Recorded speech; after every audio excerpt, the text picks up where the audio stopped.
Jimmy's on the Park, 706 DeMunn Avenue in Clayton, sponsors Cat Neville and has done so from the very beginning. You can check them out at 725-8585. You can check out their website, jimmyscafe.com. Starting tomorrow, and I do mean Thursday, click on the live social link at jimmyscafe.com, and you can get $40 worth of food for only $20. That's a deal. That's starting tomorrow, jimmyscafe.com. Good morning, Cat Neville. Good morning. How are you doing?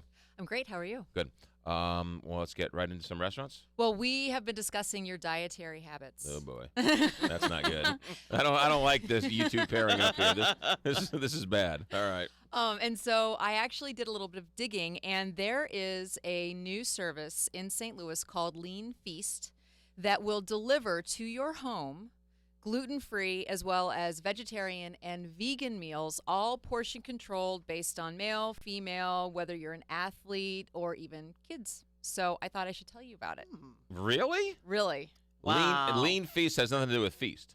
No. It has Okay. nothing to do with feast. Right. And yeah, so the website is just leanfeast.com. There's no restaurant. And There's no it's a, storefront. And it's a St. Louis company. It is a St. Louis company. All right. And continue. it's relatively new. Right. And so they have a huge menu of things that you can choose from, and you can do an entire week's worth of meals. You can, do a meal plan. You can start and stop, whatever you want. But everything they make is gluten-free. Right. And then if you do have other dietary restrictions, they can meet that. So if you decide that you want to go vegan again. So they can go vegan. And Yes, right. and they can make those vegan meals for you. So you don't have to worry about, is what I'm choosing vegan, is it not, I'm confused, whatever. And they deliver it like Yes. lunch, dinner, and breakfast, lunch, and dinner? They'll deliver it to you. You'd have to call them to find out exactly like the terms of delivery and all Right. that kind of stuff. But and they do have a few locations, and it's on their website where you can walk in and purchase meals to kind of take home and heat if you like. Right. But obviously the delivery service is the way to go. That would be a great idea, especially if you're just starting out, becoming a vegetarian or vegan and not knowing what to fix, what's allowed, what isn't. The other thing, too, is it also takes the choice out of it. Your coworkers are going to get pizza, and you're like, I can't eat pizza. My lunch is coming. I'm just going to eat what they give me. Right. It's sort of a safety valve, so you don't fall off your diet. Well, and again, it's something where you can do it for a week, you can do it for a whole month, you can do it for as long as you like, and because it is portion controlled, and because they tell you everything that's in there, it's something where you have total control over what it is that you're eating. Right. I'll tell you what, the vegetarian, I was at cheeseburger, and I had a vegetarian burger. You said it was really good. It was really good. Yeah. No, I mean, the people there were fantastic out at West I love County Mall. veggie burgers. It was as long as the fantastic. patty is good. I mean, that's the key. Right. Yeah. And I didn't have the bun. I just had the veggie burger with some, lettuce and tomato. And Whenever I go to burger night at Square One Brewery in Lafayette I Square, love Square One. I always get the veggie burger, and it's kind of like a sushi menu where you can tick off whatever it is that you want on top. So I get like the roasted corn salsa and avocado and all this kind of stuff. let me see this thing. Yes. Yeah. I'm going to have to try their veggie burger at Square It's One. good. It's Really? good. And then I get a big heap of fries too. Which And a might be beer. vegan, but I don't think is gluten free. Potatoes don't have gluten in them. Really? Yeah, I mean if they're tossed in something like a coating, sure, but a potato is Straight not potato. meat based. Huh. But if you fry it in, I guess that depends on what you fry it in. Well, vegetable oil doesn't right. have gluten. Yeah. Oh. But I mean, there are things so gluten can be hidden. So, for example, I was meeting with Cassie Vyers, who is the chef owner of both Table in Benton Park and Home Wine Kitchen in Maplewood. She's one of our columnists, and we were brainstorming her column up through like the next 6 months. And we were talking about different things because she talks about different things with regard to food. And she was saying you don't realize that if you go to the standard grocery store and get dried beans, we were talking about different beans. She said a lot of times now those beans will be tossed in gluten because it makes them, I think she said that it just makes them more shelf stable or something along those lines. I'm not sure why exactly they do it. But so she said she always goes and finds locally raised, and hopefully organic beans because there are all these different ways that you can hide gluten in things that if you don't know and you think beans are gluten-free, so you have to check. And gluten is this is sort of a new phenomenon. And so it's wheat. It's in wheat. Yes. So it's in wheat beer, I'm assuming? I would believe, yes. Yeah, and it's in bread. But there are some breads that are gluten-free. Absolutely. So they just bake it without the gluten part. Yeah, so there are different types of flours. And so I mean, I am not an expert, so I don't want to Sure. misspeak, but definitely there are bakeries that are dedicated to making gluten-free products, and there are bakeries that just happen to also make gluten-free products because they know that they have a rising contingency of people that Right. that have this dietary restriction or issue, and so I mean, it's something that you're seeing more and more of, and a lot of restaurants, like for example, Home Wine Kitchen and Table. They're very aware of these type of dietary issues and are happy to accommodate. And of course, go ahead. I've had gluten-free baked goods. Delicious. You really can't tell the difference. No. You really can't. Lean Feast. Yeah. Leanfeast.com. All for you, McGraw. I'm gonna check them out. 882-4753. Why not, right? Yeah. Yeah, cool. All right, what else you got? In the land of gluten, we now have Rise Coffee Shop is a new coffee shop that I'm really excited about in the Grove. It's at 4180 Manchester. And the owners, they wanted to create a place that was a daytime kind of gathering spot for the Grove, which tends to be more of a nightlife Right. kind of an area. And so this coffee shop could not be more adorable. Obviously, coffee has no gluten in it. They have great coffee. They use Goshen, which is roasted over in Edwardsville in Illinois. And so they use their beans.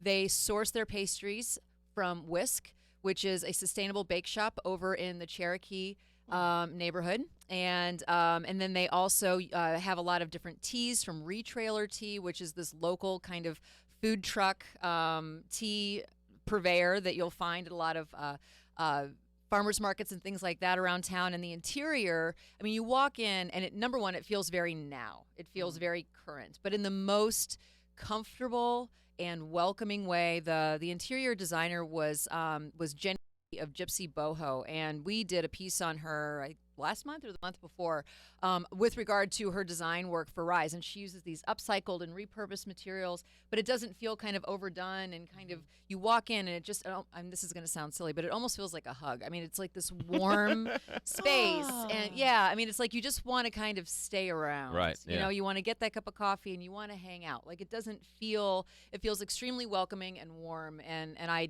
love that they're bringing that to the Grove. I'm afraid to ask, where in the Grove? It's right down the street from Sanctuaria. Okay. I was gonna say, we're Sweetie Pies. How far is it from Sweetie Pies? It's That's about what I'm a thinking. block and a half from Sweetie Pies. Okay. West or east? East. East. East. Closer towards. Yes. Closer to towards downtown. Downtown. Yeah. Okay. Yeah. Exactly. And I mean, what I'm excited about when you look at what's happening in the Grove is that, I mean, the way that these types of neighborhoods spring up is that, the real estate's not super expensive. And so younger people that Right. have really interesting ideas can afford to get in there and experiment and play and bring things that aren't necessarily that just are very kind of organic and that feel like just a very genuine extension of themselves, and that's really very much what Rise is meant to be, a place where she said that, they want you to come in and feel like you're part of the community, and they want it to be a place where people can really kind of gather and meet and talk. And so I'm excited about it. The whole coffee shop business plan is interesting. Yeah. Right? You're going to buy a cup of coffee for $2 or $3 and then hang around for a half hour, 45 You minutes. got to sell a lot of coffee. Right, but I mean, but the fact that they don't mind you sticking around is an interesting business plan. Well, yeah, I mean, and I don't know the ins and outs of the business plan, but I think the reason why people do create coffee shops is for that place for people to hang out and just kind of create a sense of place and a sense of belonging. Right. And it's great. And the fact that they're sourcing from all of these terrific young and very kind of the moment, like I said, businesses. They're creating a sense of collaboration and community within the kind of All that local. scene. Exactly. Yeah. Whereas fast food restaurants want you in and they want you out. Well, I mean, but they serve a completely different No, purpose. right, I understand that, but I mean, it's just interesting how, I mean, it's a great idea, or I mean, it's sort of like the old barbershop or the Yeah. old diner, Yeah. where you'd go and you'd talk to Mabel and have your apple Absolutely. pie and chew on the fat of the day. And I think if you look at kind of where we were with regard to the local food scene and maybe the 80s and 90s, we had lost a lot of those neighborhood bakeries, those neighborhood coffee shops, neighborhood gathering places, and Right. it's coming back. And And it's good to see that. it is. That's what makes it. Truly is what makes a neighborhood. It makes you You want know? to live in a place. It Right. makes you know the people that live down the street from you or live next door to you, and that's what we need to knit Right. ourselves back together. All right, and it's called Rise Coffee Shop. Yes. All right, and we also have leanfeast.com. Excuse me. With your multinational, multi-billion dollar media empire, what's the latest with Feast? The latest is the Thanksgiving issue comes out this Friday, and Feast TV debuts on the wonderful Channel 9 this Saturday at 2 p.m. And also we will be running again Monday at 1 p.m. So tune in or set your DVR. 2 p.m. Saturday is great timing. It is great timing. It's actually right inside of the block of a lot of the other national level cooking stuff that they're going to be airing at that moment. And it's also right before the hour of power, the Ask This Old House hour of power. I love that show. It's the best. Antiques Roadshow is one of my favorite shows, too. Antique Roadshow is all right, but Kevin O'Connor from This Old House stole my job. He has my job. He is living my life. All right, so feaststl.com. Yes. Newsstands everywhere. Yes. If you subscribe to the Sunday St. Louis Post-Dispatch, you can subscribe to Feast, and it'll be delivered right to your front door. Also, this Saturday, Food Truck Feast over at Four Hands Brewery. All the different food trucks, tons of amazing beer from Four Hands, and we'll be there eating and drinking. It's going to be fun. What time is that? It's like all afternoon, Okay. so just pop by. It's going to be for hours. And if you want a deal, you can go to stltoday.com/McGraw and get the McGraw subscription deal for Feast Magazine and the Sunday St. Louis Post-Dispatch. There you Good go. deal. Not a bad deal. 8:50 on the Big 550 KTRS. Bertarelli Cutlery sponsors Cat Neville here on the Big 550 KTRS. They've been keeping St. Louis sharp since 1967. Bertarelli is your one-stop shop for knife and tool sharpening, along with all of your kitchen supplies. Visit them at 1927 Marconi on the Hill or at Bertarelli Cutlery.